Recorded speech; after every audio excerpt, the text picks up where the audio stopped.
pace știm noi din vremuri strămoșești, cuvânt de dor și luptă, de doine și povești.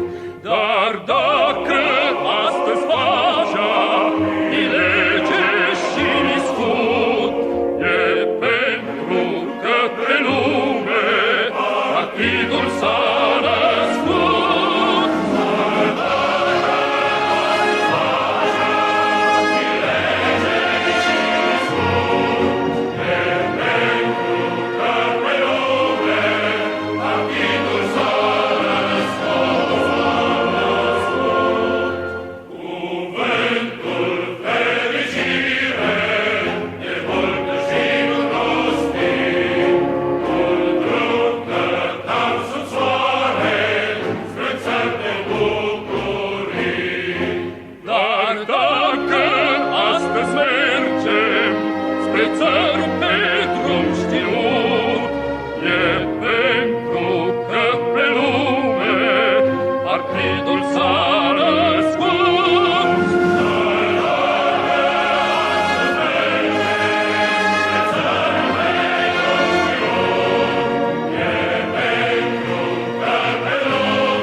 Cuvinte le-am moștenit în grai, doar bănuiam ce înseamnă, ce tâlcuri au sub strai.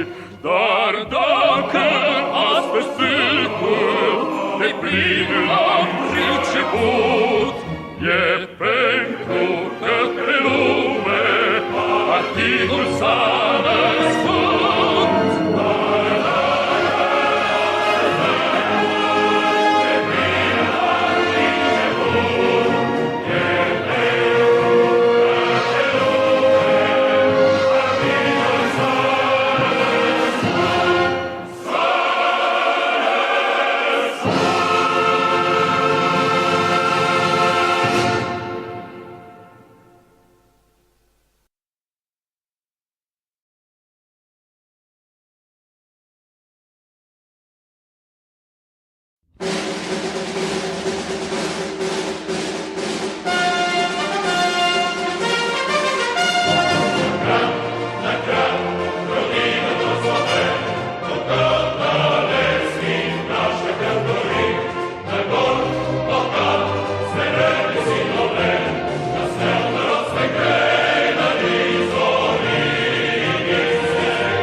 Să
до самых окраин, южный гор до северных морей. Человек проходит, как хозяин необъятной родины своей. Тут жизнь невольна и широка, точно Волга полная течет. Молодым везде у нас дорога, старикам везде у нас почет.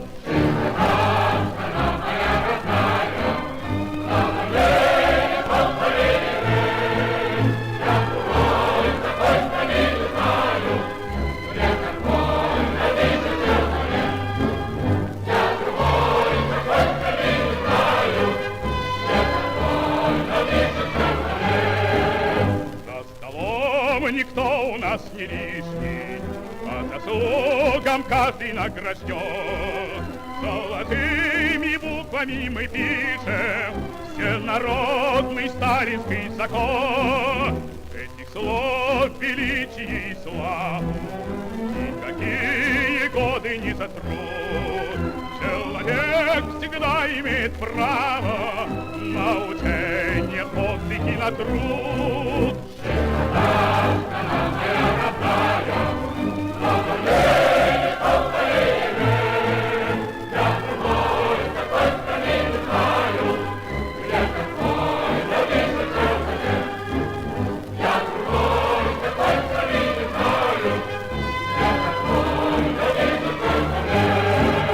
Над страной весенний ветер веет, каждым днем все радостнее жить. И никто на свете не умеет лучше нас смеяться и любить. Но сурово брови мы насупим, если враг захочет нас сломать. Как небесную родину мы любим, бережем, как ласковую мать.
тепло, и нас не согреет треск речей под барабанный раскат.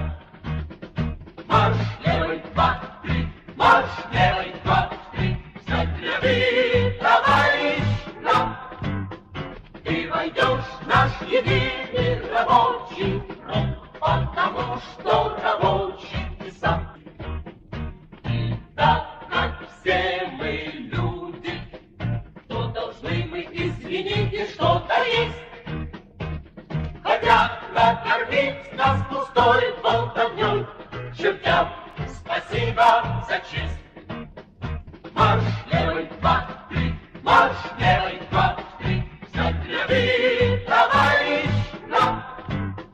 Ты войдешь в наш единый рабочий фронт, потому что рабочий ты сам. И так как ты рабочий, то не жди, что нам поможет другой.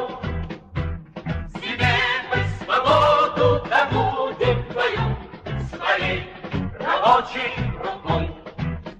Марш левый, два, три, марш левый, два, три, встать ряды, товарищ нам. Ты войдешь в наш единый рабочий фронт, потому что рабочий ты сам.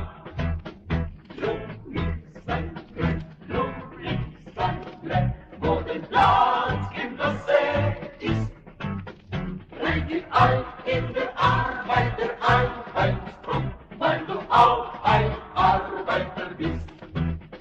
Ты войдешь в наш единый рабочий фронт, потому что рабочий ты сам. Reitet ein in der Arbeiter Einheitsfront, weil du auch ein Arbeiter bist.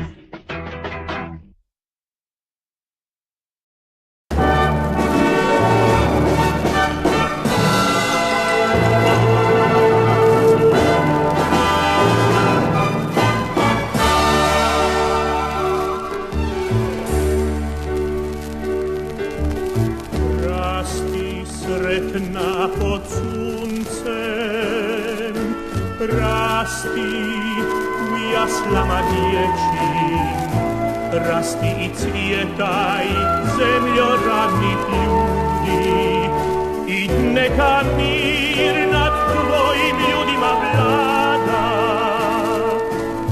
mir tvojim lađama napuči i tvome danu što se vedar budi.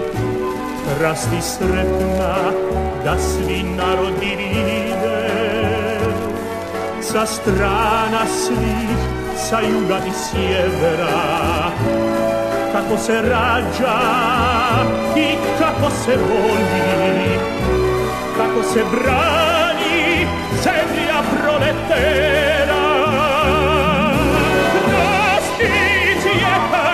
Pod zvijezdom slobode, pod rukom partije i pod srcem Tita. Rasti cvjetaj pod zvijezdom slobode, pod rukom partije i pod srcem Tita.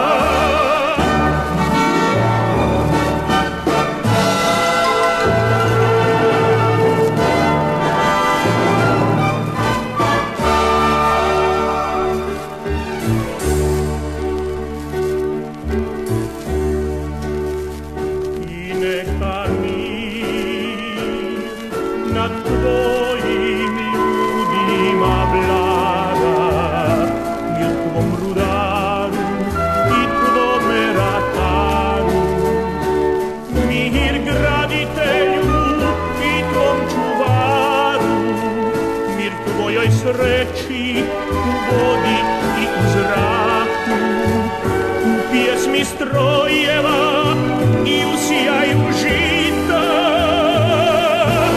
Rasti i cvjetaj pod zvijezdom slobode, pod rukom partije i pod srcem Tita. Rasti i cvjetaj pod zvijezdom slobode, pod rukom partije i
новостях в жизни важен первый шаг.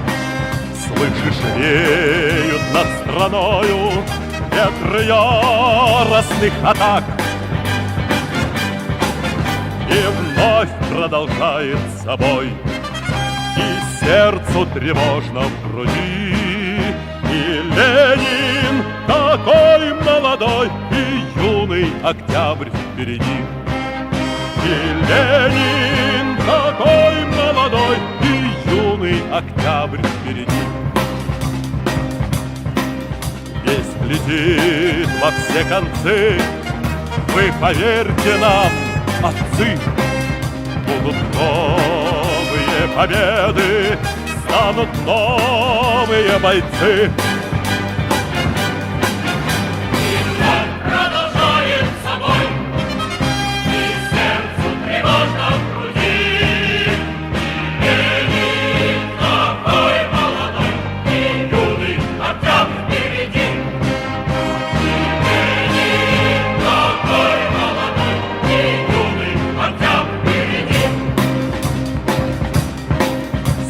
Милости не жди, жизнь для правды не щади.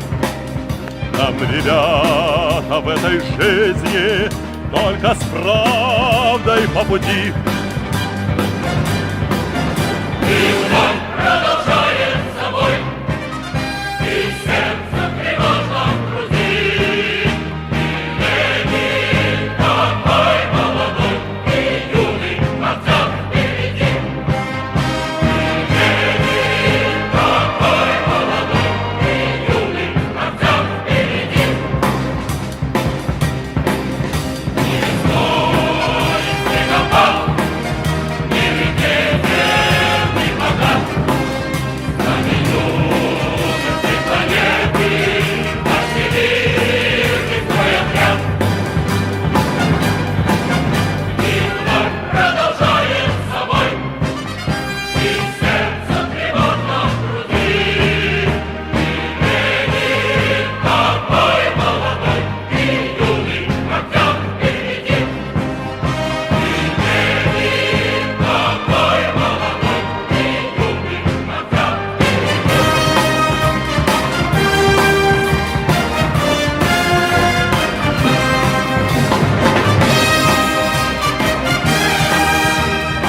Greetings, everybody, and welcome. It is the evening of the 17th of June, 2025, and here we are again with our weekly Q&A night, and we've got a number of good ones coming in so far over on the chat and on email. So we are going to be working through those tonight.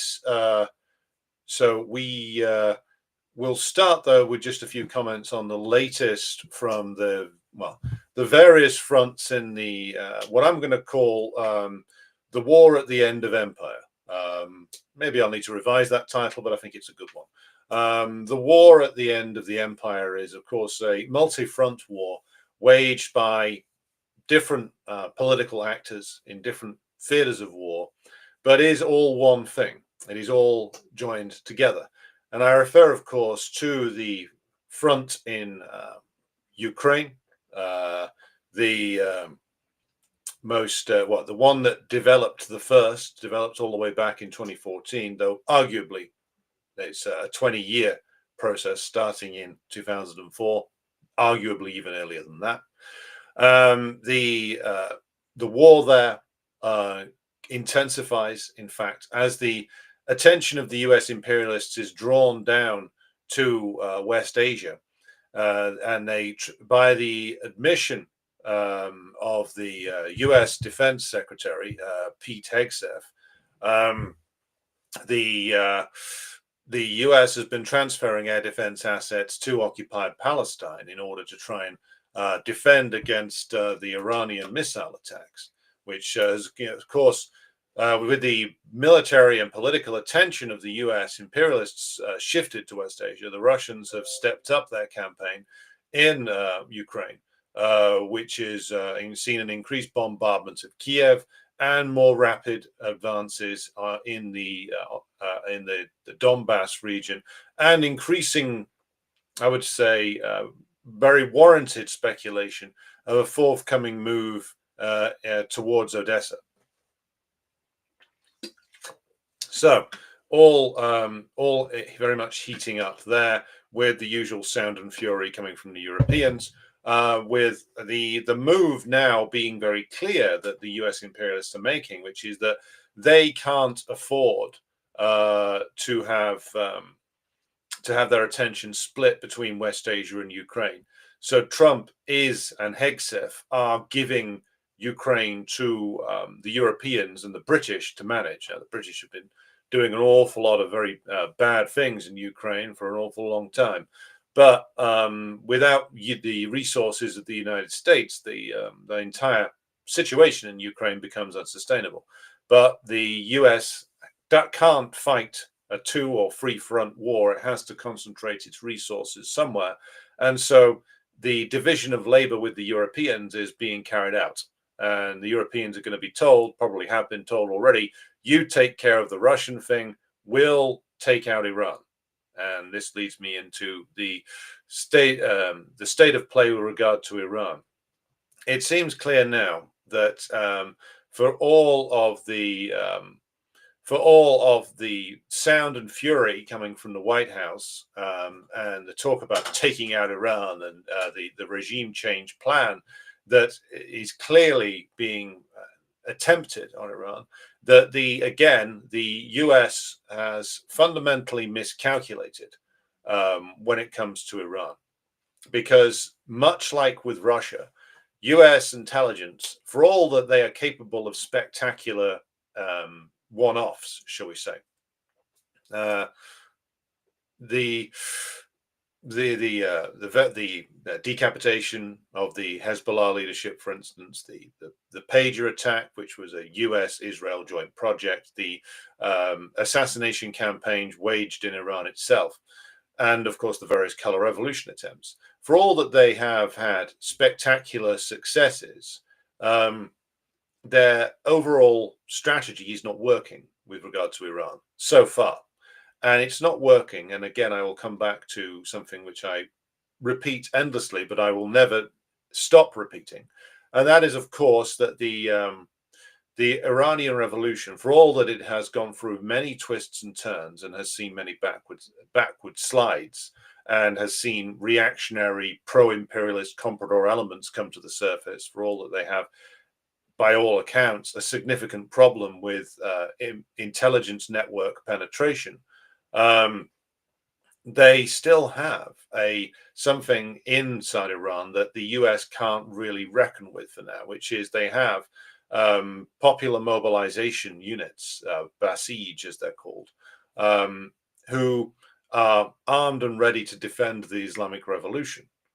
And this is something which the US can't fully reckon with. The fact is that, according to some estimates that I've seen, it's upward. There is upwards of around about 15 to 20% of the Iranian population who are actively ready to defend the achievements of the Islamic Revolution, and maybe more now that the hand of imperialism has been seen more clearly. That puts a different dynamic on any regime change operation. Regime change operations work when the target regime cannot, for various reasons, or will not mobilize the masses in its defense. And this, of course, was a problem for many different countries that have been taken out via color revolution operations. So, for instance, no one in Georgia was going to mobilize to save the sorry ass of Eduard Shevardnadze. The Yugoslav leadership under Milosevic, for all that it did have a level of popular support, was essentially a reformist leadership, which was due to the political dynamics in what was left of Yugoslavia at the time, unable and unwilling to mobilize the masses in its defense. Iran can do that. Of course, there are contradictions inside the Iranian leadership and inside the class makeup of Iranian society, but they still have the ability to mobilize a huge number of people in defense of the revolution and in defense of the country. That's something that the US's calculations don't fully seem to understand, because they've been dealing with much more brittle countries that can't mobilize the masses. I mean, remember, unlike Syria and the Baathists in Syria or the Baathists in Iraq, these were never the product of revolutions. They were the product of progressive, to a large extent, mobilizations of the Army Officer Corps, or an Army Officer Corps in alliance with Arab nationalist intellectuals. The role of the masses in Syria and Iraq was never particularly large, because neither of these were products of revolutions. Iran is a product of a revolution. It's a product of not just a revolution to rid itself of the Shah and his wretched offspring, currently genuflecting before the US empire in the hope of getting a job. Iran is the product of a revolution and a mass mobilization of the Iranian working class and peasantry to defend the achievements of that revolution against at the time, a US Western puppet in the form of Saddam Hussein, who, given the bizarreness of the period, was also, of course, being supplied by the USSR. So, Iran is a different political being than Ba'athist Syria, Ba'athist Iraq, or Gaddafi era Libya. Now, all of these, Libya, Syria, Iraq, were all countries that we should have defended without hesitation or qualification. But that doesn't mean we shouldn't be able to analyze them in terms of the processes in those countries, the progressive processes came from. Again, Gaddafi and his group were progressive officers inspired by Nasser, and they came to power in a similar way. And yes, they did attempt in various ways to mobilize the masses, but unlike with Iran, in the case of Libya, this was principally something that was driven by a progressive group within the military. And towards the end, as has been outlined by multiple studies from anti-imperialist intellectuals, the ability to mobilize the masses in Libya and in defense of the government there was limited. There's no point denying that. There had been a lot of disillusion had set in, a lot of corruption had set in. Same thing in Syria. Now, there is a lot of disillusionment, contradictions, and corruption in Iran. That much is true. But the fact that they remain able to mobilize a huge number of people in defense of the very real achievements of the 1979 revolution makes Iran a different case and a much more difficult nut to crack for the US. If they'd have been able to do a, Armenian or Ukrainian or Georgian style color revolution in Iran by now, they would have done it. They've tried on many occasions to do it. The fact that they can't is reflective of the dynamics in Iran, which are revolutionary in origin. So, much tougher nut to crack for the imperialists, which is why Trump's bullshitting and waffling all over the place and uttering all kinds of threats and putting out there into the ether that, oh, well, we might drop a nuke on Tehran or something like that, which, I wouldn't completely rule it out. You never know what these crazy bastards in Washington are going to do, but I doubt it. And we'll come to the questions now, because it's more than time to actually start working through these. Otherwise we're going to be here all night. So, first of all, though, thanks to all 348 of you watching, and be sure to like and share the stream if you haven't done so already. So, first question is from Abtin, who says, just get this up here on the screen. How have recent events in West Asia affected Russia's contradictory relationship? Mind how all this progresses as the war intensifies? Well, I think this is an interesting question to start off with, because post the counter-revolution in the Soviet Union, the new Russian bourgeoisie sought to ingratiate itself completely with US imperialism, and part of that involved genuflecting to the Israeli regime. Now, there's different processes going on here in Russia, part of which is about the fact that the counter-revolutionary reactionary bourgeoisie that ruled Russia in the 1990s and nearly ran it into the ground completely. A lot of these people were very much aligned with Zionism. Some of them, of course, were enthusiastic Zionists. And this takes us back to the, again, Zionist origin story. Zionism as advance guard of Western imperialism inside West Asia. And so it makes complete sense for a group of Russian compradors to pile into like genuflecting to the Zionist project, because some of them had bolt holes in Israel where they wanted to run away to if things turned sour in Russia. Some of them are still there. For instance, certain former Russian government officials from the 1990s have fled there. Again, certain Anatoly Chubais fled there at the beginning of the special military operation. So there's very much that dynamic going on. A lot of Russian reactionary Russian emigres are in Israel. There is that connection. But the principal place that this added this pro-Zionist group in Russia came from was because of their wish to subordinate Russia to the United States. And if you're going to subordinate yourself to the United States, then you rabidly support anything that the US does, which is where this comes from. Now, there then comes a fundamental problem for the Russian bourgeoisie, which is that, of course, things nearly completely fell apart back in the late 1990s, and the balance of forces inside Russia fundamentally changed.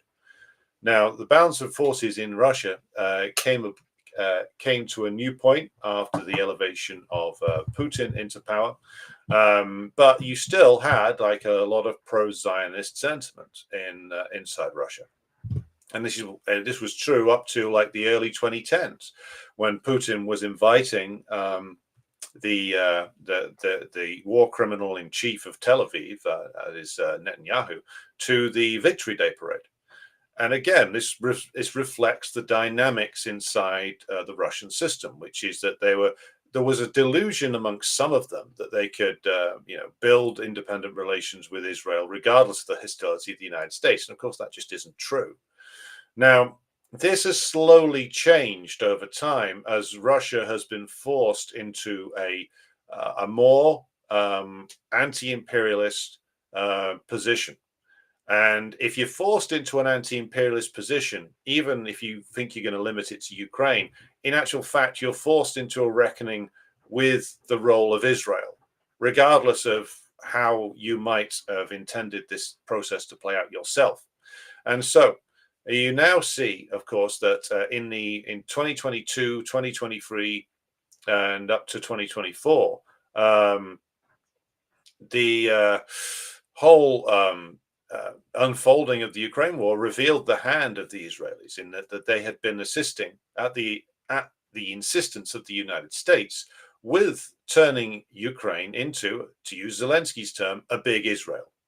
And so what happened was those who had a correct analysis of the role of Israel inside the Russian system, from the KPRF all the way through to elements around Putin himself, slowly their voices started to become more powerful as the role of Israel became more clear. Now, given the fact that it has become clear to the Russian, the Chinese, and the Iranian leadership that, well, the US is going to come after all of them, so they better stand together. The Iranians, of course, have been providing under a certain degree of secrecy, certain assistance to the Russians in the special military operation. The Geran drones were taken from an original Iranian design. I know that Russian blowhards like Martynov deny that, but it's pretty clear when you look at when these started to be produced. They were brought in, manufactured under license from Iran, from an Iranian design, and they became like they were turned from the Shahid drones to the geranium drones, and the Russians have done their own adaptations of it. In return, the Russians have been providing air defense to Iran and up to the moment radar systems for Iran. And it is apparently some of those radar systems which enable them to detect and shoot down the F-35 jets that the Iranians are claiming that they've shot down 4 of.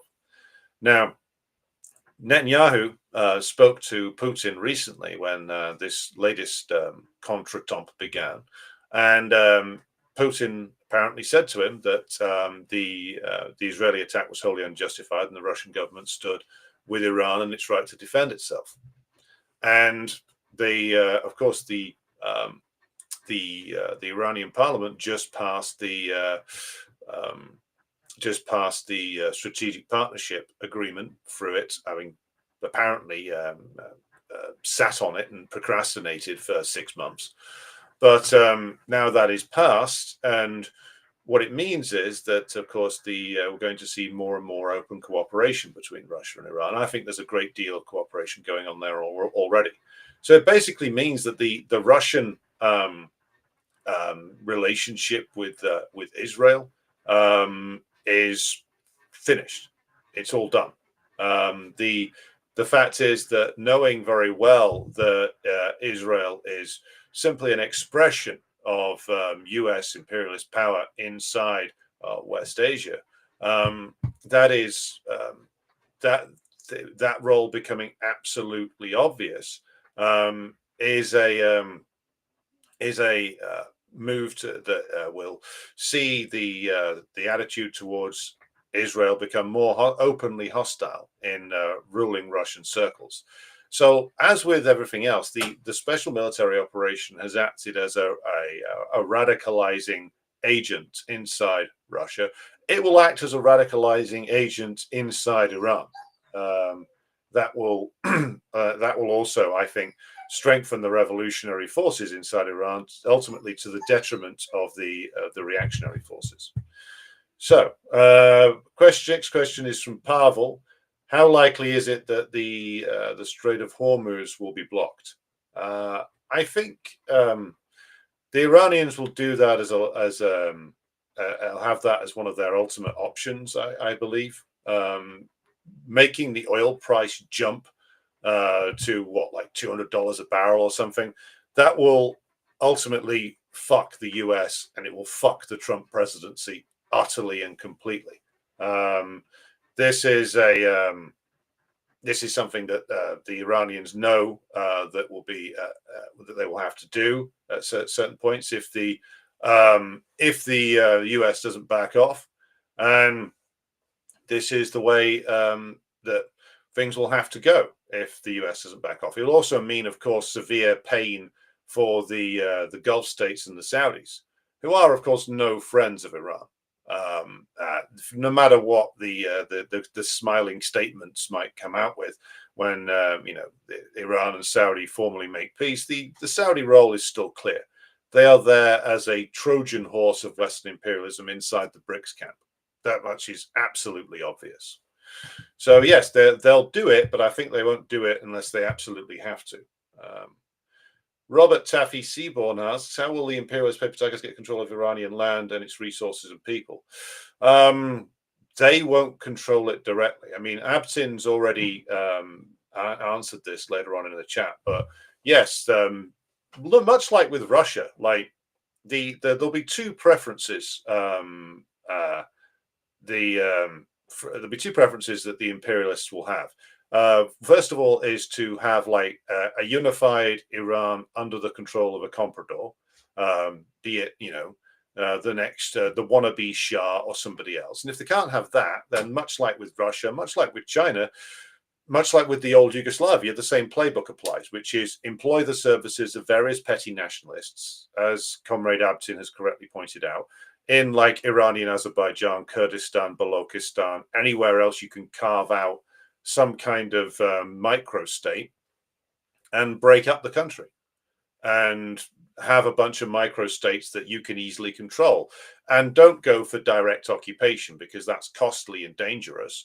What you do is you go for, if you break up the country into a series of much smaller states, and you have complete control over the finances and the government of those microstates, then you can control it at arm's length, much like the British do now in places like Somaliland, Somalia, Rwanda, and other places which are under very heavy British influence. That's how neo-colonialism works, as Nkrumah's book makes completely clear.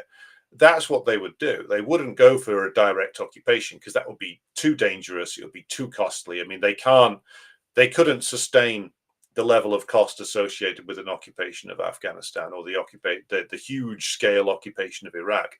Far better to rely on local compradors and a neo-colonial option for a country like Iran. The idea will be that they will break it up into as many different pieces as they can and control it that way. That will be the way that they will do it. And it's always been their tactic, going back like right the way into like the sort of post-60s era, to not try to directly occupy anywhere, but to try to break it up into 1,000 pieces and control each of them in different ways. That's the Western way of war now. And I think that there is an understanding of that in Russia and Iran and China. And whether they're capable of counteracting that, that's another question. So moving on then. Anthony asks, who has actual control of Israel's nuclear arsenal, the US military or Israel? Well, I'm of the belief that in actual fact, the Israelis can't do jack shit with regard to their own nuclear arsenal without the US saying so. And it's interesting that even like former US officials are basically agreeing more with the point of view, with whether they know it or not, the Marxist-Leninist point of view. So I saw an interview with the former Chief of Staff of Secretary of State Powell, retired Colonel Lawrence Wilkerson, say in his interview on the Dialogue Works channel that Israel is working directly for the United States, not the other way around. Israel got nuclear weapons because there was a consensus within the US imperialist state structure that would be a good thing, a good option for them to have in West Asia, a good final option for maintaining control, to have the ability to threaten to nuke at close quarters Cairo or Amman or Damascus or Beirut or Tehran. That's a good move to have, especially if the whole relationship you have with the Zionist regime is to be able to portray it as like a mad dog that could do anything, and that you're the only one who can control it. So if you let us have what we want, we'll control the mad dog. Then having the mad dog be radioactive or in its bite is very, very useful for you, which is why they helped the Israeli regime achieve nuclear weapons and maintain them to this day. But I think it's very clear that the US has control over these things. The Israelis won't fire them unless the US wants them to be fired. And I think the US will probably have a lot of back doors into the Israeli system. And it's become absolutely clear, the more research one does into the Israeli regime and why all of the Western nations defend it so much, is precisely for the role that it is playing here. Now, we'll come to likely outcomes in a moment, but it is very likely that what the US is planning to do is not actually intervene directly. That would be too risky. But as their first option, work to keep the Israeli assault afloat via the quartermastering them in the same way they had done with Ukraine, which is why the US is shifting emphasis from Ukraine over to Israel, and why they're telling the Europeans, you have to take care of the Ukrainian problem we're gonna have to put everything into keeping Israel afloat. Right. Let's have a look through. Right. Yuan says if Trump knows that Iran will not back down, declare he will attack Iran if in fact he intends on attacking. I just think that the ruling class is not at the level of desperation to risk it all. I think there's a lot of bluffing going on, to answer Yuan's question. There's a lot of bluffing coming from the US side. And the bluff that they want to carry off at the moment is that they're ready to nuke Tehran. That's what they're at the angle that they're taking. Trump's making all these statements because Trump is a fan of Nixon, and one of Nixon's things was to pretend that he was a madman who was ready to nuke anywhere at any time, and that would gain concessions. Now he's not. He's misunderstood the situation in Iran completely. The U.S. imperialists have miscalculated because, much like with Russia, let's just use the example of Russia again, because there's a lot of commonalities here. What was meant to happen in Russia early on was the special military. They wanted a military intervention by Russia in Ukraine. The West imperialists wanted that to happen because they thought that then they stymie Russia militarily, and then they hit Russia with all these sanctions. Then there's a palace coup / color revolution. Then that awful Putin is swept away, and like Yeltsinism returns. All the country's broken up completely. That was the plan. It didn't work.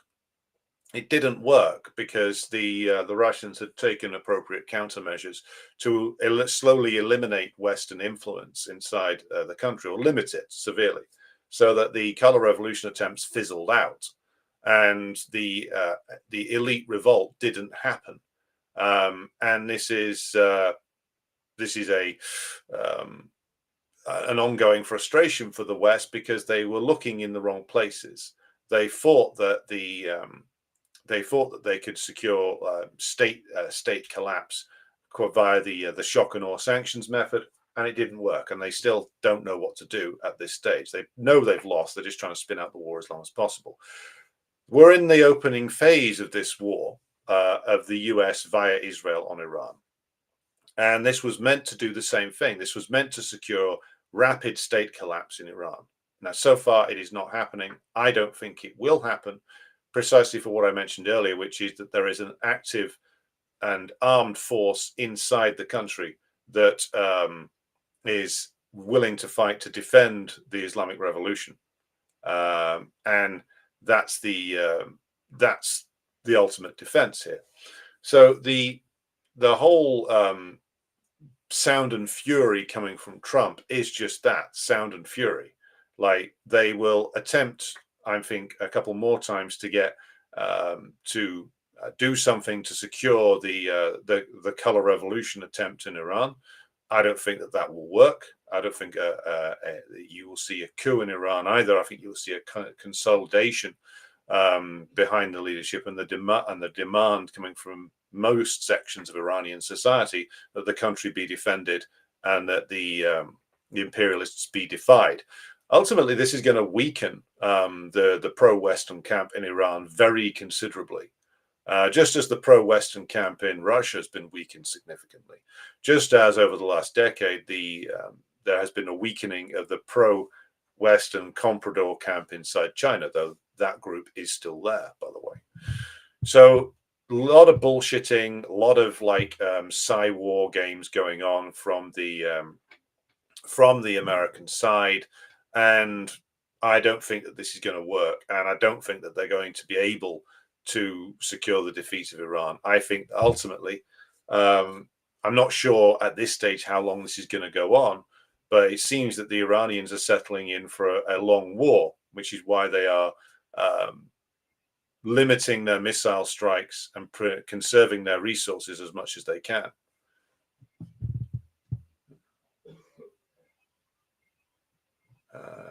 Right, moving on. Hello to Sophia in Tennessee. let's just go through some questions here. Right. Tim Gray asks, Aaron Mate liberal or CIA asset? Well, I'd just say he's a pretty obvious example of what the limitations of American leftism will do to you. If you maintain the liberal point of view, which he does, many others do, even if you do a lot of good work and you actually want to expose the crimes of your own government, if you have this liberal mindset, you'll end up doing things like, well, Trotskyite things, to be completely honest, denouncing the Iranian government all the time when it's the one that's under siege from the US. And ultimately, that leads people with that point of view to making ridiculous statements and undermining the very thing that they say they believe in. So I'll leave it at that for now. What happens if Iran falls? Asks Carter Mann. Well, I would say that, maybe at the risk of doing too much speculation, I would say that at the moment it doesn't look like Iran is going to fall. The limitations of US power have been recognized. The population at the moment seems to be consolidating behind the leadership. Now, what I would say is that what's become very clear is that the patient games of the multipolar alliance, Russia, China, Iran, etc., clearly have to evolve. And one of the things that Russia, China, and Iran all have in common is that they are all bastions of a struggle against US imperialism, but they all have their limitations. And one of the limitations that all of them have is that none of these places, for varying different reasons, Iran, funnily enough, might be the closest to it, have the ability to mobilize the masses in their, well, maybe this is not the right way of putting it. None of them are fully prepared to go before the masses and fully explain properly the situation that the country is in. Now, you do get journals in China which do explain the nature of imperialism. You do get that from certain Chinese academics. The KPRF inside Russia will do a good explanation of US imperialism. There will be people in Iran who do the same thing. One of the weaknesses, though, of this whole multipolar thing and the way that the Chinese talk about their foreign relations is it is conducted in the language of the old non-aligned movement. It's conducted in the language of, oh, well, we will do business with anybody. We don't intervene in anybody's country, and we support mutually beneficial relations with everybody. And if only the US would come to its senses, therefore, and we could have mutually beneficial relations, if only we could get over this US hostility. And of course, one of the problem with that line, and it's a line that's a product of the different forces that exist within the CPC right now. The problem with that line, that old non-aligned, non-interventionist line, is that only works if you assume that what the US ruling class is looking for is like a mutually beneficial deal. They're not. They're not. And I think many in the Chinese leadership, of course, know this perfectly well, but they've got a lot of contradictions to deal with in China, including the fact that you have a bourgeoisie. You have a bourgeoisie that's made a lot of money doing business with the US. You have comprador tendencies within that bourgeoisie, all of which makes their presence felt. And you also have, of course, the fact that if you explain imperialism clearly and properly in front of the eyes of the masses, then, well, you got to explain at a certain point why it is that that quite a number of people in the bourgeoisie of China still don't want are still in denial about the fact that there's going to be a confrontation with US imperialism. And if you are honest about imperialism coming from the US directed at China, then you risk more radicalization of the Chinese proletariat, which has been going on for years now anyway. The situation inside the Chinese party is radicalizing. The Xi Jinping leadership is one of those reasons. And to come back to the question about the related to multipolarism, look, the struggle against U.S. imperialism can only really be won if you do a sort of full population mobilization in your defense, and that means a mass politicization of the working class and an awareness of the need for struggle, and stop going on and on about with this line that the Russians and the Chinese and the certain elements in Iran do all the time about the fact that there can be a deal, we can have mutually beneficial relations. You can't have relations with imperialism. The only relation imperialism will accept with you is that of master and slave. That's it. Particularly now, when the imperialist system is in crisis, the only relationship that they will accept is if you are enslaved. Now, that seems to be something that the Chinese leadership is now openly expressing more to its population, because it's completely and utterly obvious. But it's taken them a long time to get here, because you've had 2 generations or more of Chinese leaders talking about mutually beneficial relations with the US and win-win relationships and that kind of thing. Now you're seeing slowly a radicalization inside the ranks of the Chinese party, which hopefully will continue, because without the ability to be honest with the masses and mobilize them in the defense of the nation, then, and be honest about like what imperialism intends to do to you and your country, then you're not going to be able to adequately defend yourself. And again, like the problem, as someone in the comments says, is like the problem also relates to like adopting capitalism. Like Russia, of course, is a capitalist nation, and that's where, for all that the Russian state has made certain moves to defeat imperialism in Ukraine, like the lingering weaknesses and hesitation that it engages in is down to the fact that there is still this Russian bourgeoisie which still wants to deal with the West, even now. The hesitancy and the certain prevarications you see coming from China also comes from this. Same thing with Iran. Same thing with all the emerging multipolar nations, but even the ones that are the more militant against imperialism. You still have, because they want to make a success of capitalism, but they don't seem to realize that, I think many in these systems will realize that having a capitalist class, even one that is kept under certain limits, as they are in China, as they are in Russia to a degree, and as they are to a certain degree in Iran, having a capitalist class invites all the rot and all the filth that can be turned to the service of imperialism into your country, because there is so much capital in London and New York and Paris and Berlin. There is so much capital there. The banking system of these countries still largely dominates the world. And because if you have a bourgeoisie, even one which is under strict limitations, they are going to gravitate towards that banking system and that capital that they want to get invested inside Russia or Iran or China. And that is an open door to the influence of imperialism, and that is a weakness.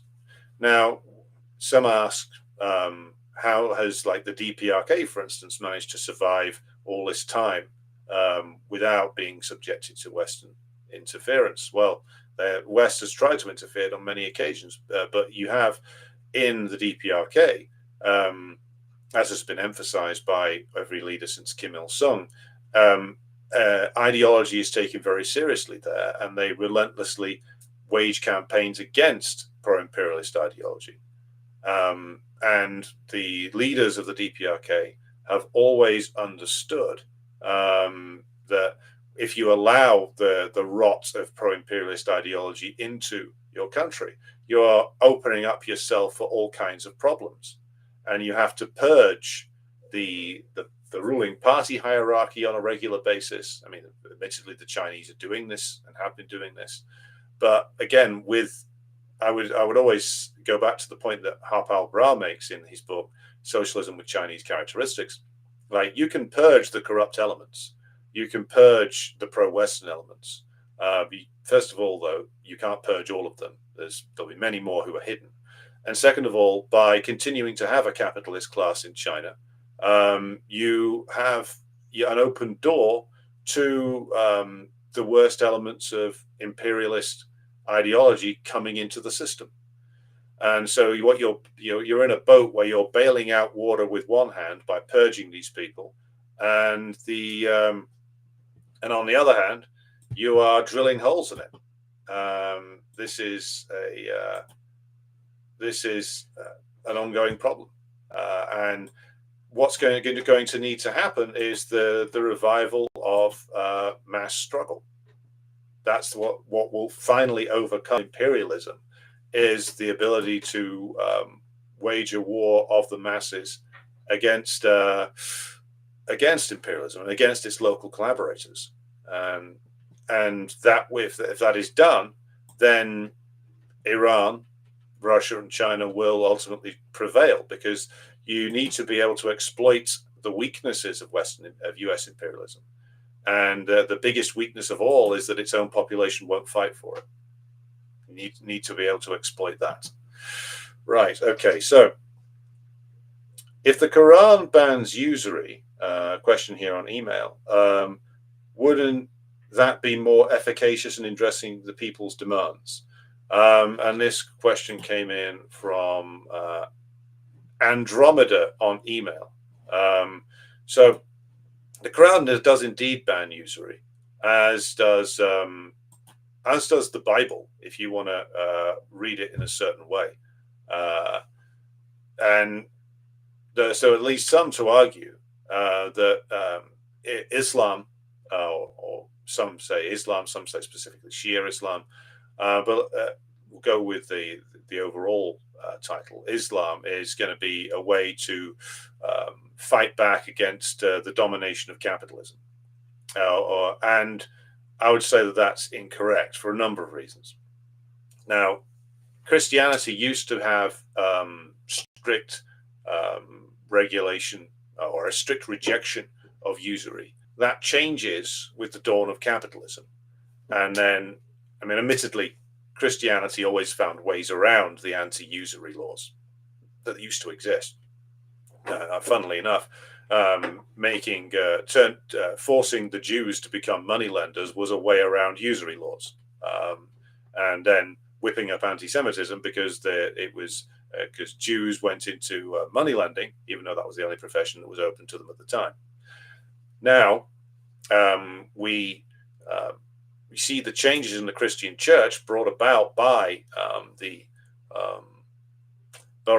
dawn of capitalism, and so the anti-usury elements of Christianity got downplayed relentlessly over time, until you reach the point in like the 20th century where essentially, like, you've got bankers going to church and being told, well, put a bit more in the collection plate and you can do all the usury you like.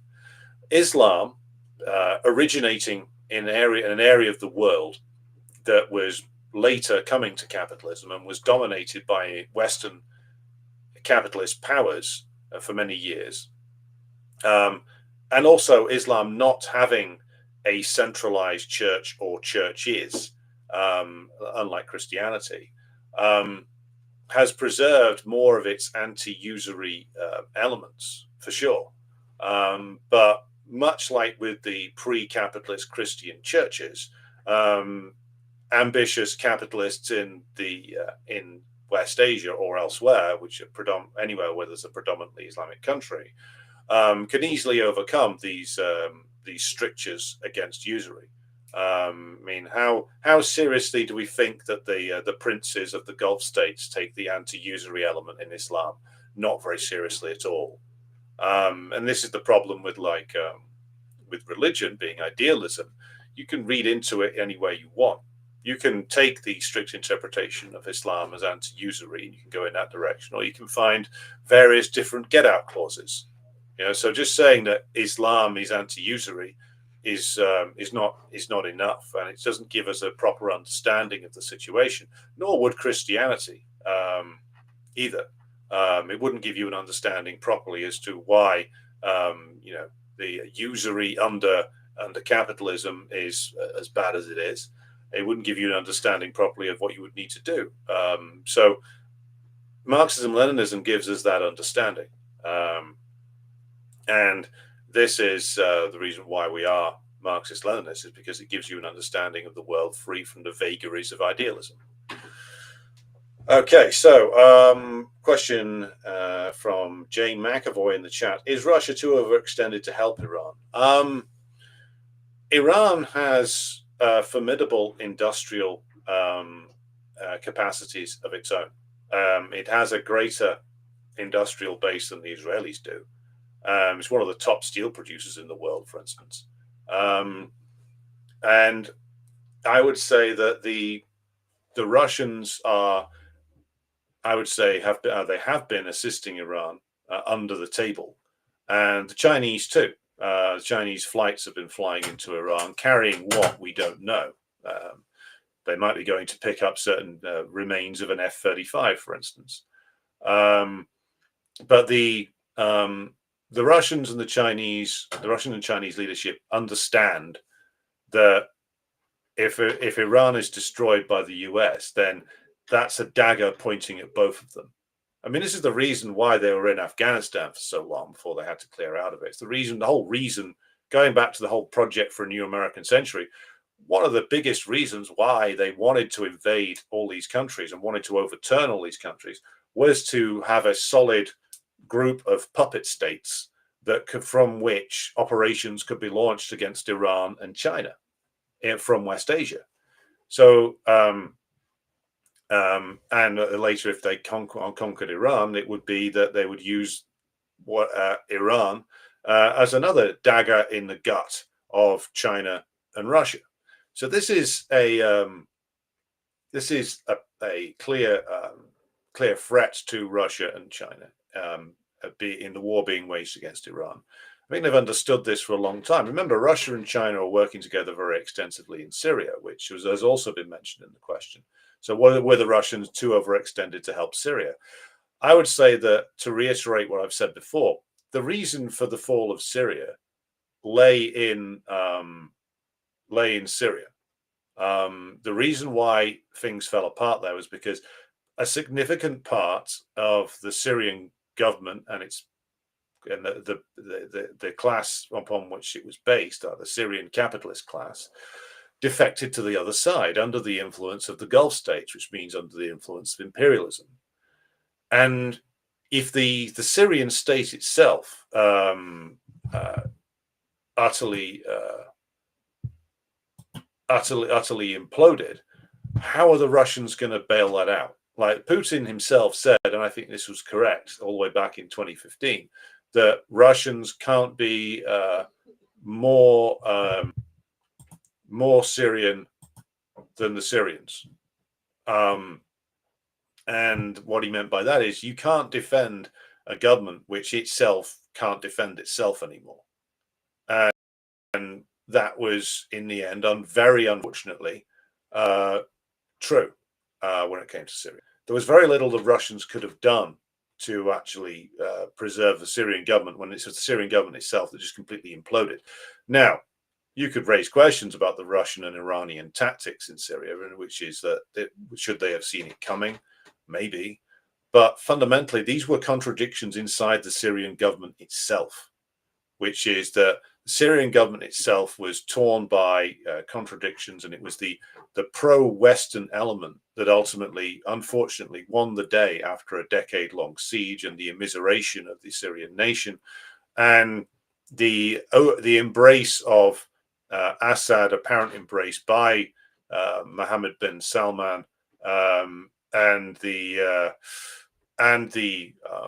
the rest of the Gulf states was a trap. It was a trap that was designed to do by chicanery and do underhanded stuff, by underhanded maneuvers what they couldn't do by brute force.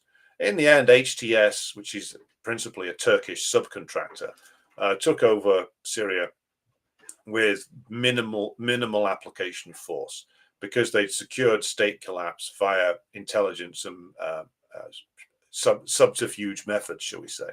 And that's why things went the way they went. I would argue there was little the Russians could actually have done when things did fall apart. Now, you can argue about failures before then, but again, the Russians didn't and couldn't undermine Syrian sovereignty themselves and step in and run the state. That wouldn't have worked. For the Syrian state to survive, it would have had to have been a Syrian-led campaign. Now, again, we can argue about mistakes. We can argue about should they have gone, should the Syrians have gone further in pushing and destroying the terrorist hideouts when they were on the front foot. That's certainly an argument that can be made. But again, I would need to do more research before I gave a definitive statement on that. Right. Let's get into more questions. Yes, I have been banning various trolls. Kick seems to be a good platform for trolls. Seems to be where all of the brain deads hang out. Right. Let me just go back up here. Glass Blaster says, I bet 90% of this channel are living in Western nations in the fruits of capitalism. What do you actually mean? What do you, is that's meant to be some kind of lazy own, like the old meme about a guy using a mobile phone, and I was criticizing capitalism. Someone says, you criticize capitalism, but you use the fruits of capitalism. I am very intelligent. You assume the Glass Blasters in your statement that communists just primitivists who reject the achievements of capitalism. We've never been like that. They've from the earliest days, from Marx and Engels themselves, we've always recognized the achievements of capitalism.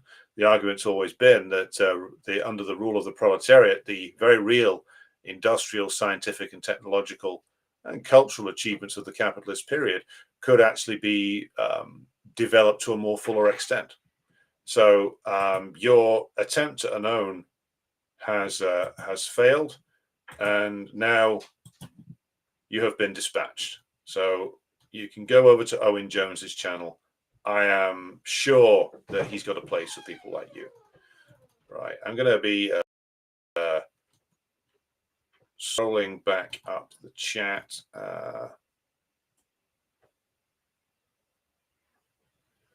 Right.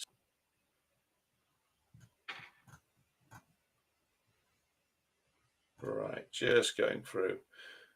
Dingo and Baby says Aaron Mate hangs around too many Trotskyite PSL people like Rania and Katie. Well, hanging around the PSL will automatically make you into more of an idiot. They are one of the most pernicious and ridiculous influences inside the American left. I mean, I'm surprised that the Trump group are trying to destroy the PSL, because in actual fact, if they did their research, they'd know that the PSL and the awful politics that it stands for are a great example of how to undermine the emergence of any real communist party inside the United States. Anything that touches the PSL gets corroded by the liberalism of the Trotskyite tradition, basically. So if Josh Hawley did his research more, he'd know that the ultimate punishment for anybody on the American left would be for the PSL to continue its current existence. Just a Maverick says, Iran is showing incredible weakness so far. I'm far from optimistic. Well, I disagree with you. I think bombing the Mossad headquarters is not weakness. I mean, you fundamentally, you've got to try to understand what the Iranian aim is here, which is to, like, they have decided, it would seem at this stage, to fight a prolonged war against the against the Israelis, and in the knowledge, and this will be done with their knowledge of and the understanding that they've gained from the Russia NATO war in Ukraine, which is that again Israel plays the same role, or a role very similar to what the US and British designed Ukraine to do, and they are going to try to essentially demilitarize the Israeli regime, in the full knowledge that the US will then move to try and prop up the Israeli regime, to try and keep it in the game. And that will be the first option that they've taken. Now, if the US has slithered into full panic mode, it will mean that Iran has actually hit Israel in a far more deadly fashion than we are aware of. So if the US comes out from behind the curtain and openly starts bombing Iran itself, we'll know that the Israeli regime has suffered far more damaging blows than we actually would have imagined. But I imagine my analysis at the moment is that the US's option, the option that they will take, is to continue to supply Israel, and they will shift all of their efforts that were previously going into Ukraine into Israel, and they will shift all of their aid, their military assistance into Israel to continue the war against Iran. They will also intensify all of their sabotage, assassination, and terrorism campaigns inside Iran. They'll activate every single network that they've spent years building up. So like Balochi separatists, Kurdish separatists, the MEK, every single group that's been recruited to the cause of regime change will be activated inside Iran if they've not been already. They will play now every card they possibly can in order to try to destabilize the Iranian government. And yes, they will try and assassinate Khamenei.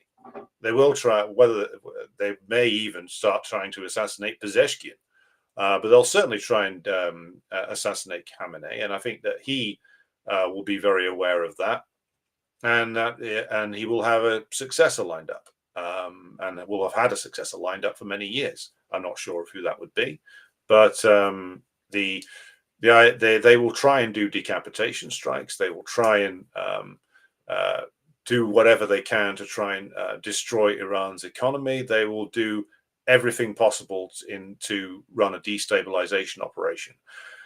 I think that they will stop short of getting directly involved, though. I think that they will stop short of that, because that will then pose a certain number of risks for the US itself.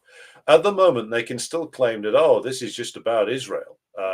And again, this is Israel's purpose. So if Israel has to be propped up to the point where it is bled white, like Ukraine has been doing, though that couldn't be done in the same way, the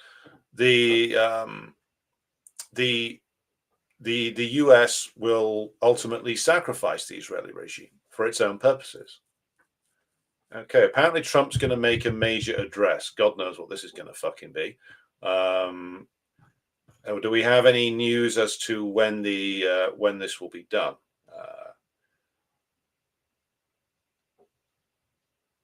A name says maybe China should threaten to drop all trade with the US if they don't stop funding war crimes and other things related to abroad in West Asia. That would be an interesting threat to make, and if I had my way, that's what will be done. But again, things move at a slower pace than we would like, because of the dynamics in play and the contradictions in play inside China itself.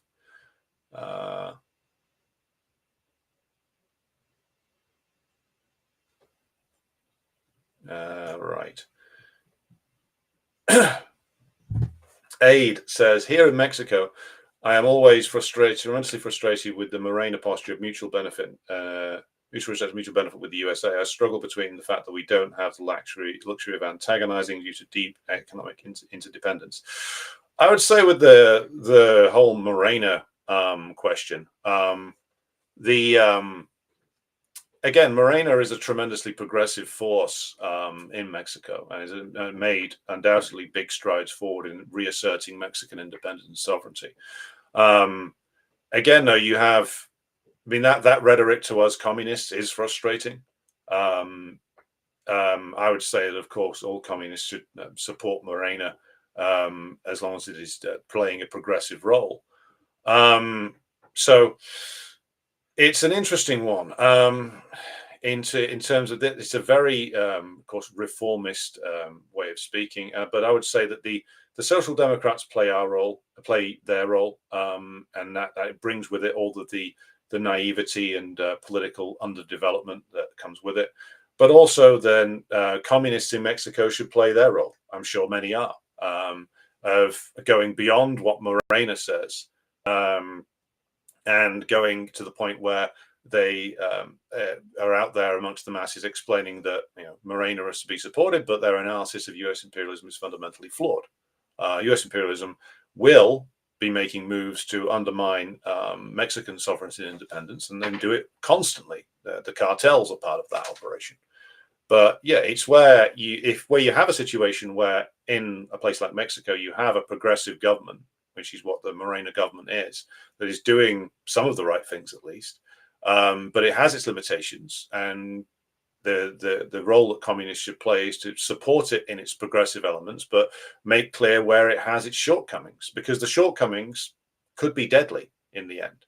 And communists need to be aware of that in the way that they were back in the days of the 30s, and like the United Front Against Fascism, etc. You need to be clear that support the government in its progressive reforms, support the government against any interference or aggression by the US imperialists, but also be constantly agitating amongst the Mexican working class to demonstrate that the imperialism is a beast that cannot be ultimately negotiated with, except by the final sanction, which is armed force, and that the progressive achievements of the Morena government in Mexico can only ultimately be defended by the armed, disciplined, and mobilized Mexican masses. Okay. Almir says, the Chinese are trying to delay the conflict for as long as possible. That made sense some time ago. Not anymore. Yeah, things are moving on rapidly, and we are approaching new realities.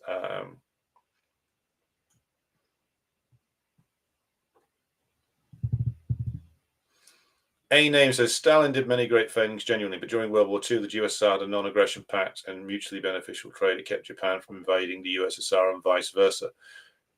Yeah, the fact that the Japanese were put off making an aggressive move against the Soviet Union because they lost a series of border skirmishes, funnily enough, commanded with the Soviet side being commanded by a certain young officer called Georgy Zhukov in the later 1930s. So that put them off the idea of having to go at the USSR directly. And what they did was that they retained some element of some element of contact and the ambiguity with the relationship with the Imperial Japan until the end, when they moved against the Japanese and defeated them soundly in Manchuria. So this is the ugly reality of war against the imperialists. You need to try and exploit the contradictions in your enemy's position, which the USSR did successfully in that time. Caustic Grip says capitalism's greatest victory was the complete and utter depoliticization of the masses. Idiocy became trendy, no matter how many people watch Neil deGrasse Tyson on YouTube. Well, Neil deGrasse Tyson is a man who has his extreme limitations, but yes, idiocy, short-sightedness, anti-intellectualism, all of that is very much something which capitalism promotes. The British ruling class are masters of this. They have always pushed the celebration of ignorance in the British working class, and that has unfortunately had a high degree of success. Right. Right. Okay. They have no. Sid Atfield says they have nowhere to invest all their plunder except at boutique apartments in every downtown area of American city. Rakib Khan says socialism is a kid's imagination. That doesn't even make any sense, but thank you for your contribution and kindly fuck off.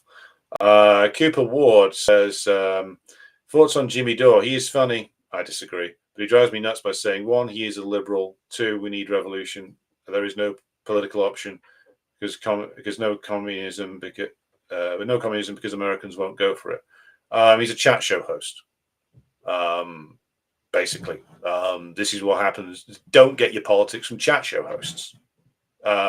He has some interesting people on his show. I used to watch him, can't fucking stand him anymore because there's just too much idiocy there. And he's too intellectually lazy and sort of caught up with like various Hollywood types. I don't bother with the guy, fundamentally. Is there still time for Alex to attend the Jimmy Dore show in Manchester and hand him a copy of what is to be done that he will throw in the bin? I might go and leaflet it. We'll see. We'll see. Ben says Iran will surprise the world by Friday. America and Israel are planning big attack on Thursday, says Israel ambassador to the UN. Well, if you're planning a big attack on Thursday, why would you announce it? I mean, then again, I mean, the people in Israel and in the US are that stupid that they would make a trailer for an assault. I mean, they did that in Ukraine. So never underestimate the stupidity of these people. But we shall see. I think that Iran's got a lot of capabilities that they haven't used yet, you know?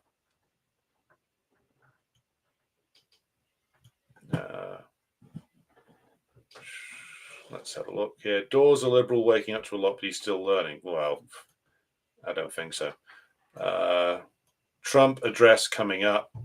We will see if that comes up soon. We will cover it live. We'll do it live, in the words of Bill O'Reilly. Aide says Trump is useful insofar that he's constantly attempting to confuse people. Trump is useful because he just does out in the open what the Americans have always done undercover. Like Trump, like saying, like basically threatening to kill Khamenei. I mean, Obama or Biden or George W. Bush wouldn't have said that out in the open, but they would have wanted to do it. It's just that Trump is so crude and so like open about things that, I mean, this is one of the reasons why they never wanted him in there, because he's just too open. And so he's too much of like an open, like thug, too much of a too much of a sort of sleazy gangsterist type. I mean, the American ruling class love their sleazy gangsterism, but they pretend that they don't, and they would prefer it to be delivered in a nice suit and with a lot of smooth words approved by a bunch of Harvard-educated guys, not by some sort of failed real estate entrepreneur and reality TV host babbling threats to people that he turns out he can't back up. Right.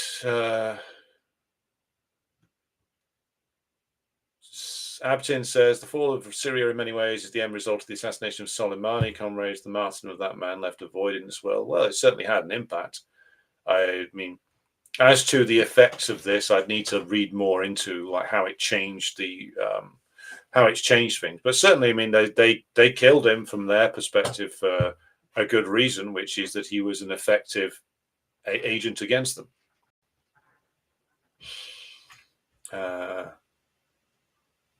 PSL are counter-revolutionaries as Slumbering Colossus, and Slumbering Colossus is absolutely right.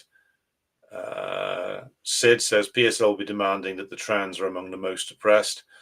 Yep. Again, you touch PSL at your peril, I would say.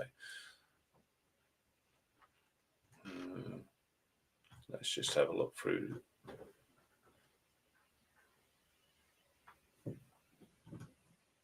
Ismandor Fauzi says, what is the nature of relations between Russia and Israel? Because I don't understand the passivity when Israel bombed hidden weapons warehouses in the mountains in Tartus close to their base. Yeah, I mean, I already answered the question of like Russian-Israel relations earlier on in the stream. So if you scroll back up, go back for the stream, you can find my earlier answer.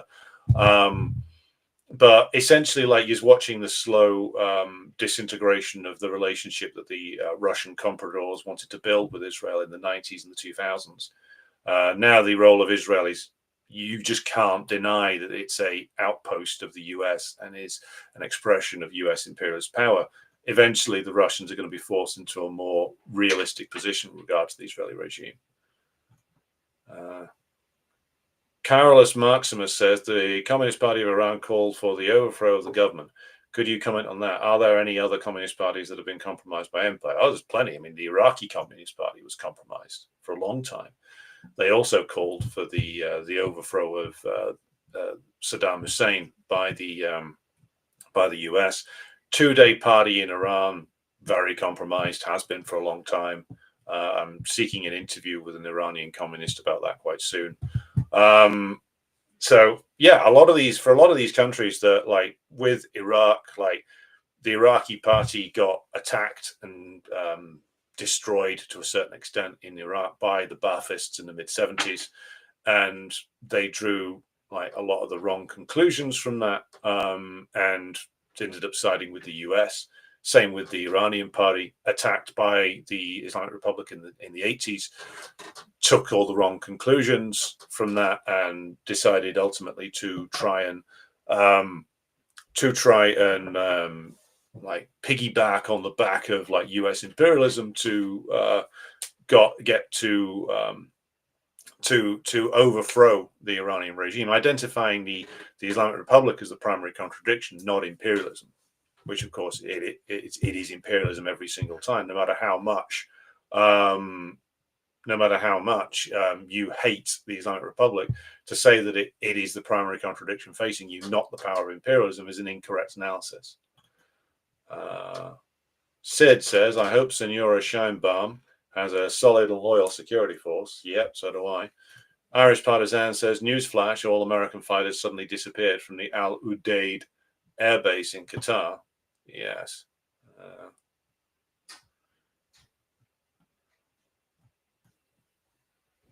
Right.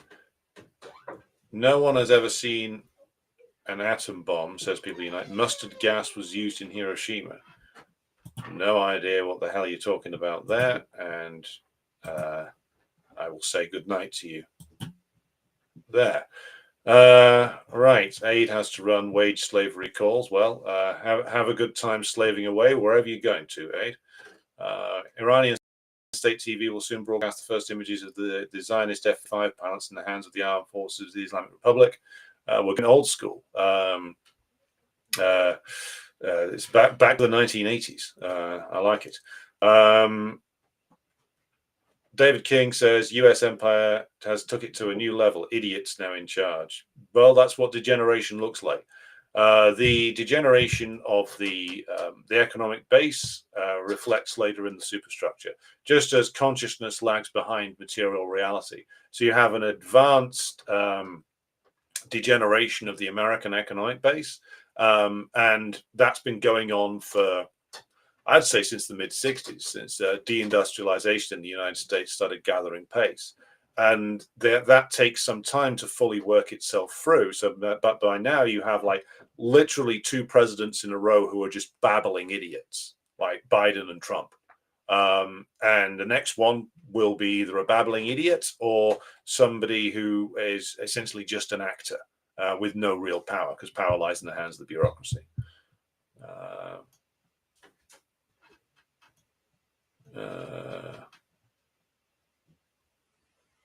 Why I Ain't Cool 46 says, I followed the same trajectory of Jimmy Dore as Alex did. Can't stand him now. He has the style of a typical radio talk back style in Australia. Get angry and self-righteous all the time, but don't provide any answers. Yeah, well, you can make some real money doing that, as it turns out. How come when it comes to the October Revolution, Stalin is made out as just some guy in the background? Where'd that idea come from? It comes from Trotsky. Trotsky routinely, of course, built up his own role in the revolution and denigrated everybody else's. He especially denigrated Stalin, despite the fact that Stalin played an absolutely crucial role in the revolution. But the downgrading of his role was done by Trotsky, and then it was built again done later by Khrushchev. So that's the where this comes from: Trotsky and then Khrushchev. Potted Rodent says Trump puts the correct face on the corruption. That's very true.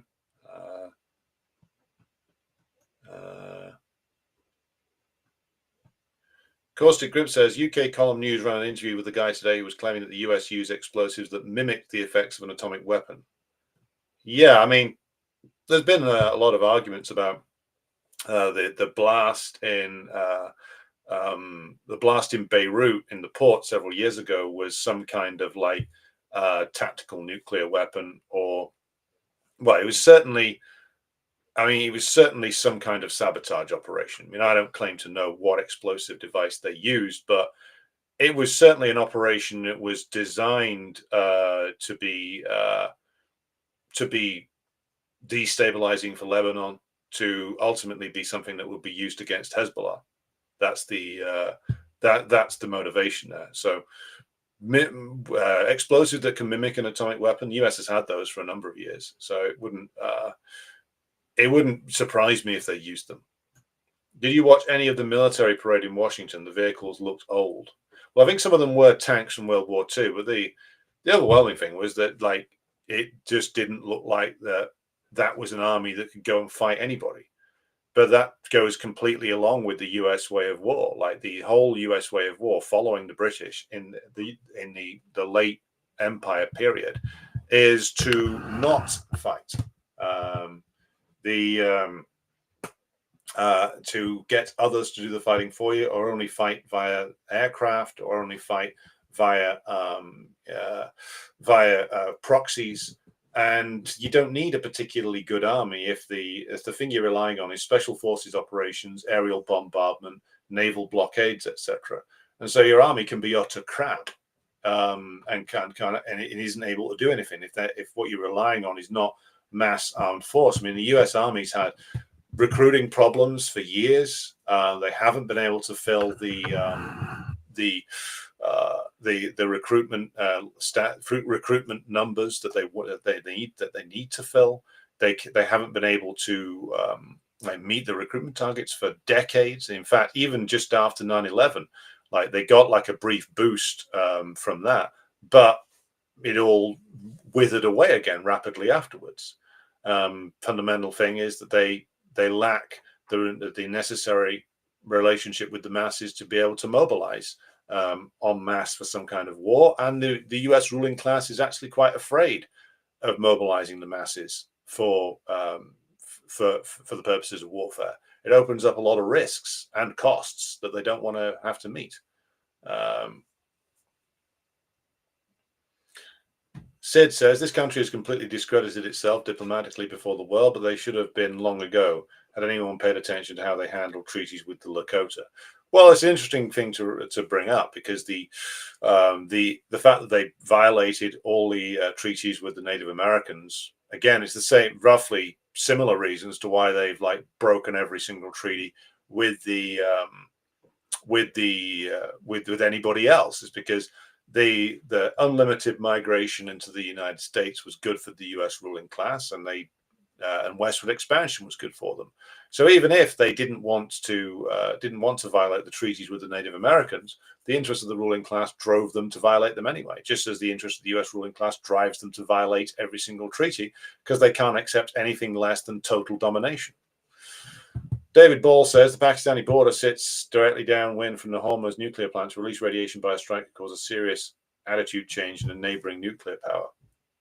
Fair point. So I'm just going to check on the status of that Trump speech to see if it's coming out live. So what I'm going to do is I'm just going to pause this stream for a moment to see if this is something we can cover live, and then I'll come right back to you. Be back in about 5 minutes. Do be sure to hang on.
partidul s-a născut.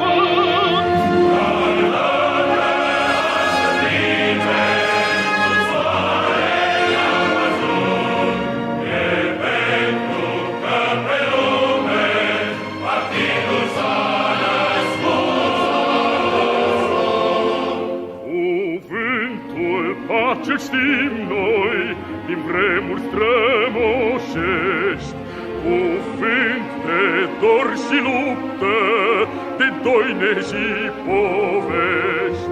Dar dacă astăzi pacea e lege și scut, e pentru că pe lume partidul s-a născut.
All right, everybody, we're back. I don't see any sign of the Trump statement coming on just yet. I mean, even Saint Bernard of Vermont has been tweeting furiously that Donald Trump doesn't have the right to declare war. Only Congress has that right. Of course, that would mean that if Congress declared war on Iran, Bernie would be fine with it. I'm sure he would. But I don't think that Trump is going to declare war or something. He will more than likely go on and demand that Iran surrender, or else.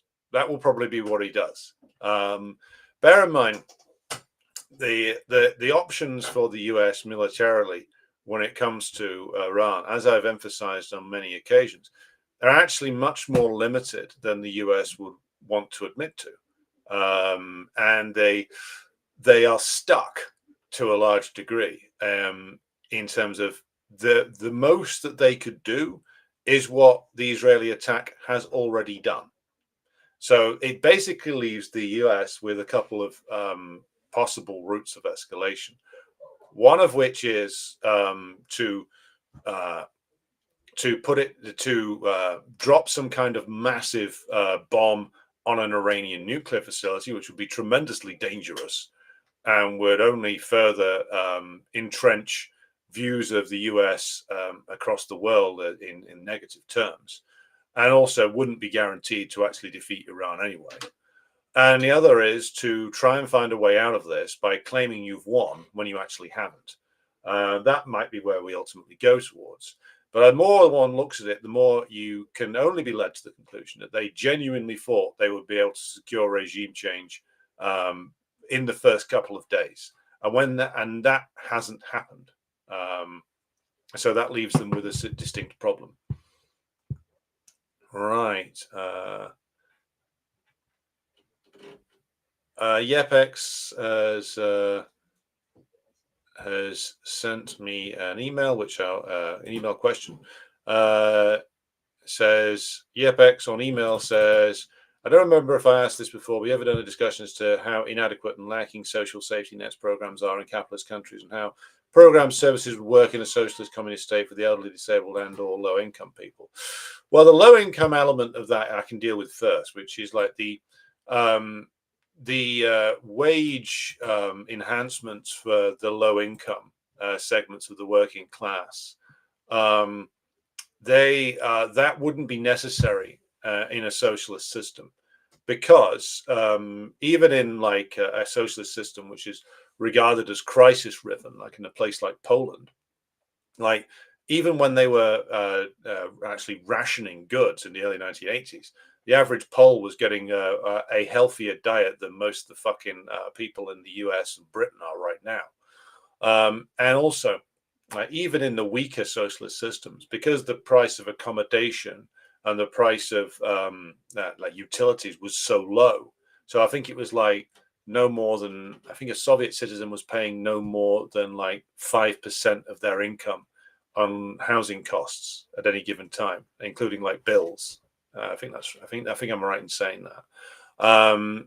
Then low the problems that the low income working class has under capitalism wouldn't exist, because you eliminate the profit motive, you use the productivity of industry to build up like services for the working class, and you lower the costs of living to the point where you don't need wage enhancements for the low income section of the working class anymore. So that's the first point.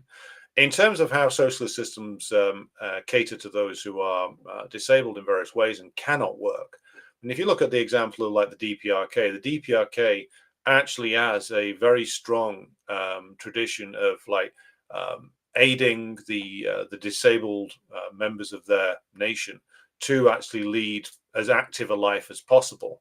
I mean, I think they had an awful lot of people with disabilities early on in the history of the DPRK, thanks to the sheer number of people who had like horrible wounds from the various wars, like wars against the Japanese and then the wars against the US and Southern puppets.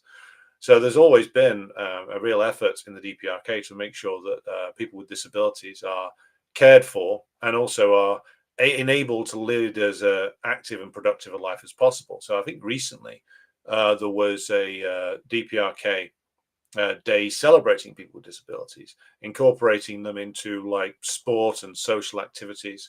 And again, like the problem that like disabled people face in capitalism, and particularly in the US or Britain, is again like it's that cost of living question, and the fact that the so-called welfare is made as complicated and as bureaucratic as possible, and as difficult to access as possible, and as humiliating as possible to even get on, and never mind staying on it.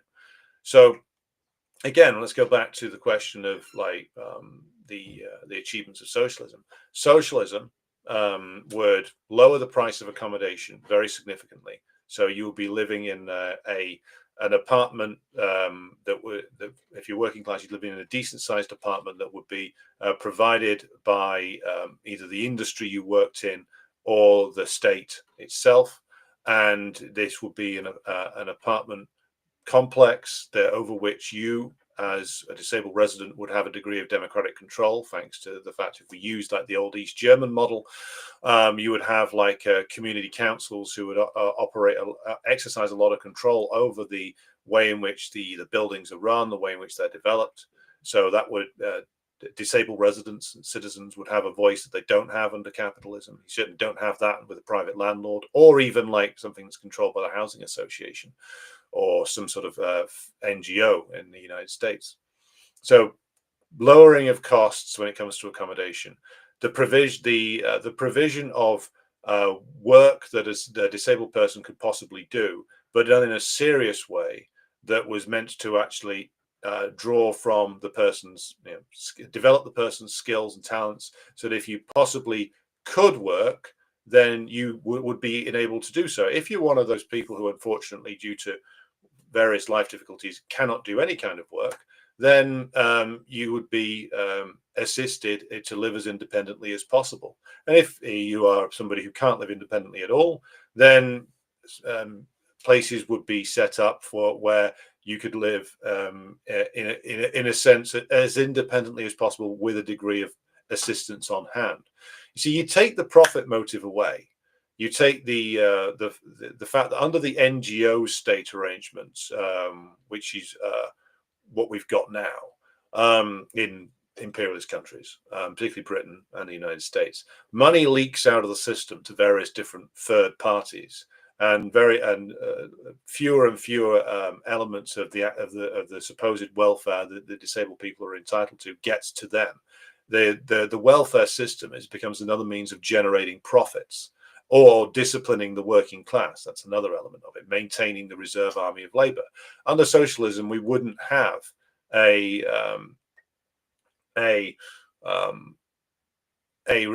need for a reserve army of labor. We would seek to secure maximum employment through expansion of production, expansion of the industrial base, expansion of agricultural production, but also ultimately reduction of working hours and ensuring that everybody can balance out between like working and cultural activity to create genuinely rounded individuals. And that would include, of course, people with disabilities. You would want to tap into whatever human potential a person with disabilities has, and there will be, of course, a lot of human potential in many of them. You want to tap into that and develop it and have them work for the benefit of society. But you can only do that under socialism. You can't do it under capitalism. Under capitalism, the horrible logic is, and this is where we go back to the Third Reich example. You had under the Third Reich a policy of the sterilization and ultimately the elimination of the disabled. Now, why did you have that? Was it just because the Nazis were raving lunatics who were foaming at the mouth and demanding that the impure be purged? Well, yes, partly. But that came itself from a material base, from a material concern, which is that the Nazis were expressing an ideological point of view within the capitalist class that those who cannot work must be eliminated because they're a drain on society. That was the Nazi rhetoric. You're seeing that creeping back in more and more to imperialist countries now, but now they're dressing it up in woke language and saying, hey, maybe you'd like the option of suicide.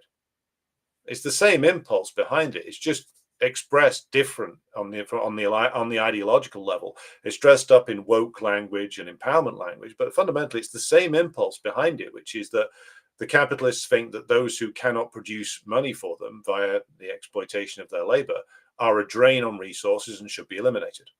That's fundamentally where capitalism always goes back to when it's in a crisis. So a socialist system would, of course, avoid all of that. Right. Let's have a look here for more questions and comments.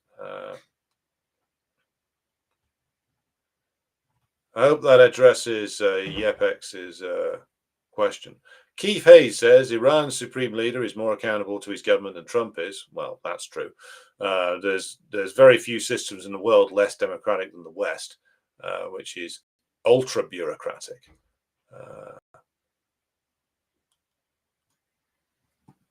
L. Jit says, if you could speak to that, do you think we should be suspicious of all cybernetics no matter what, or are there legitimate uses like Project Cybersyn or Paul Cockshot's early work? Well, look, again, means of production are fundamentally something which is, I wouldn't say neutral, but it's something which is conditioned by the class that rules. So there are progressive usage of like artificial intelligence. There are progressive usages of the various different advanced robotization of production lines, and you can do that without rendering loads of people unemployed. A socialist system should be able to retrain a workforce to work in different ways and to secure an ever greater advance in the technological level of means of production, and not be afraid of the consequences of it. So there's very legitimate ways in which you can use high technology. Socialism must not be backward. It must not be nostalgic. It must always be looking to break down barriers and advance technologically speaking. And under a properly planned economy, you wouldn't need to be in fear of the advance in technology. You would be able to properly retrain workers, properly reassign them to newly developed industries. Don't have them suffer wage cuts, which is what you get under capitalism. Under capitalism, when a new technology is introduced, It puts loads of people out of work. And Marx observed this in wage, labor, and capital, and wages, price, and profit. You put loads of people out of work. You increase the size of the reserve army of labor, and then you use the downward pressure exercised by the reserve army of labor on wages. And then when you've your new factory emerges with the new means of production in it, then you employ a group of workers to service that factory on much lower wages than the previous skilled workers who got rendered unemployable by the introduction of new means of production, by new technology. So that's the way it goes under capitalism. It wouldn't go that way under socialism, and you can see that via the examples of the 20th century. Right. Okay. So to answer Yepex's question, there is a Discord, but it's not used extensively at the moment. Probably need to make more usage of that. The best way to interact with other comrades is the Telegram channel. That's like that. The chat in that is very active and very, very positive. So I would recommend you go to that. David King says, strange, these green politicians never criticize wars and all the pollution. That's very true. Extra long stream this evening. Well, we're waiting for Donald. He's a man. This old drama queen does sure love to keep his audience waiting. If anybody knows of if his speech is coming up, do let me know, because I would like to get out and eat something before the close of play today. Right. Hello to Sophia, by the way, and to Kent from Minneapolis.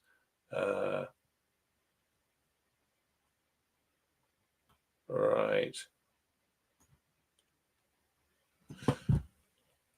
Irish Partisan quoting CNN saying we are awaiting Trump's decision on participating in an attack on Iran.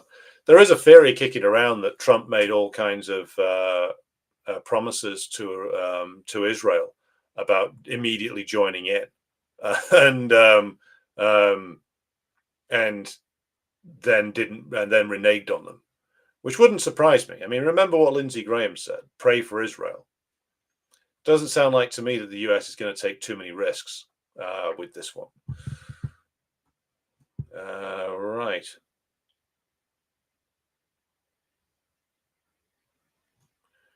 Yepex says I should probably point out that I am able to work up to a point. I just can't work full time without losing my Medicare, Medicaid here in the States, as we have a for-profit healthcare system. Yeah, and that's the ridiculous thing about a lot of this stuff, because it's means tested. You end up being worse off if you actually start working, because you lose access to like your health assistance. Right, let's have a look. Richard says Iran is looking at the long game. Yeah, I mean, much like Hezbollah or Ansar Allah, like the goal for Iran is surviving. The goal for the Islamic Republic is surviving against the imperialists and being able to continue their nation-building project. I mean, I've made clear my thoughts on like the contradictions and antagonisms within that, but as long as they can continue, and as long as the US doesn't get the coup that it's looking for and the disintegration of the country that it's looking for, Iran is on a winning track to a degree, which is why the US is desperate to secure the collapse of the Islamic Republic. So yes.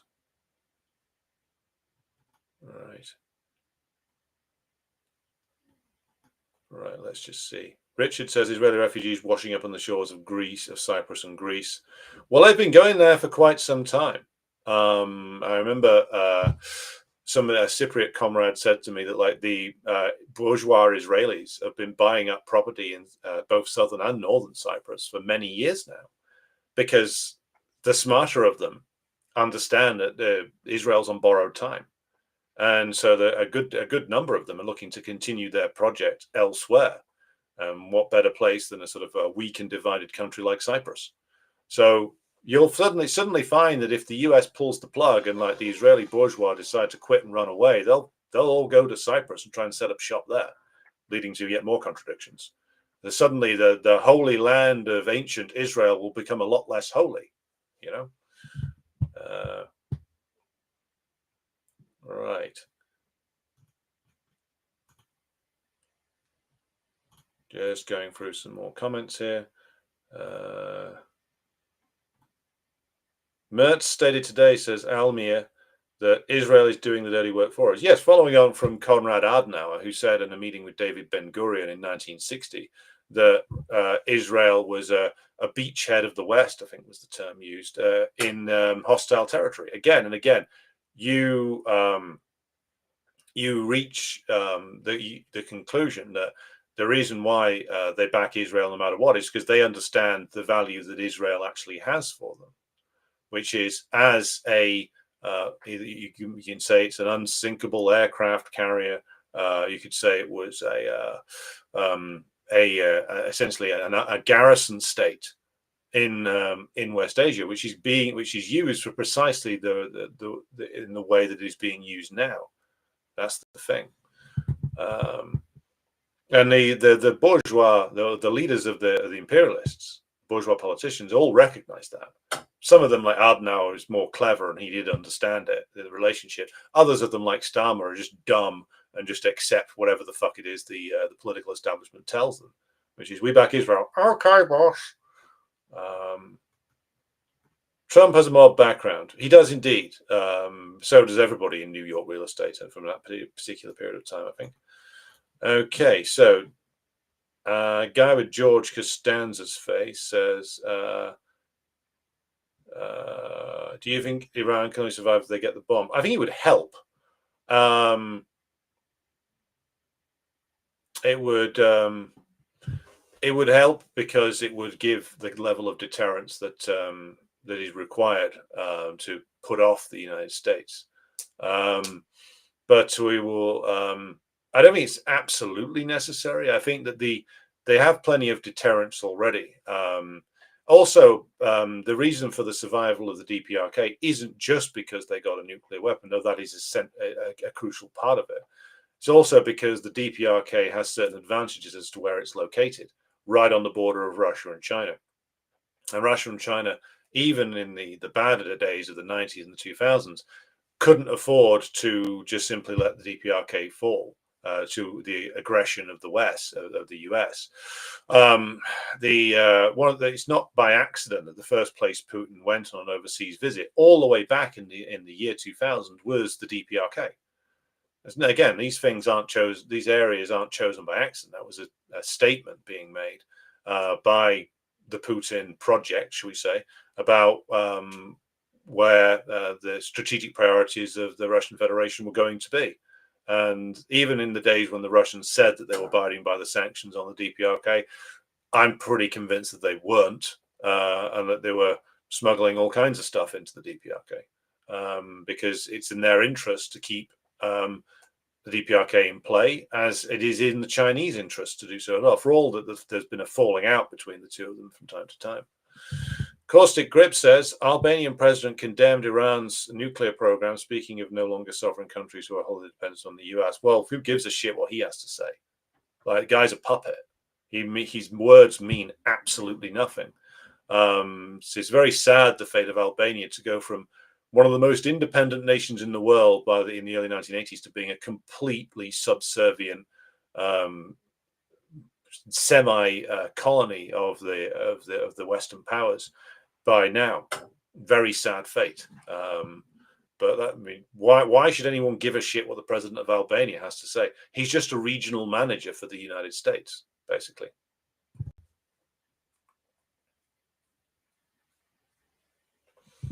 Right. Okay. Keith Hayes says Stalin was in Siberia in exile when the revolution began, but returned to Petrograd in March. He and Kamenev took a moderate stance, initially supporting the provisional government, unlike Lenin, who wanted immediate socialist revolution. Well, they represented the considered position of the Bolshevik Party at that time. Lenin had to return to Russia in order to win an argument in the Bolshevik Central Committee regarding the April theses that called for all power to the Soviets. He needed to win that argument to change the party's policy, and he went there and he successfully did that. Until then, Stalin was reflecting the considered policy of the Bolsheviks at the time, which was, by the way, Trotsky later accused Stalin of being a stagist, of being this, that, or the other. Trotsky wasn't even in the Bolshevik Party at the time, and he was actually his group, the Mizraimцы, was sort of halfway between the Mensheviks and the Bolsheviks. So he was all over the place on the revolution in the early period.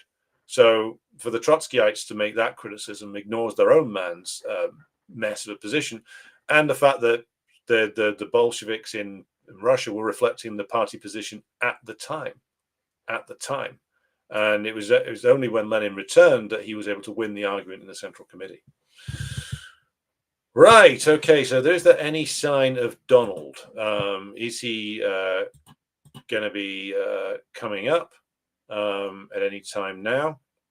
I'm just going to go and check the Associated Press.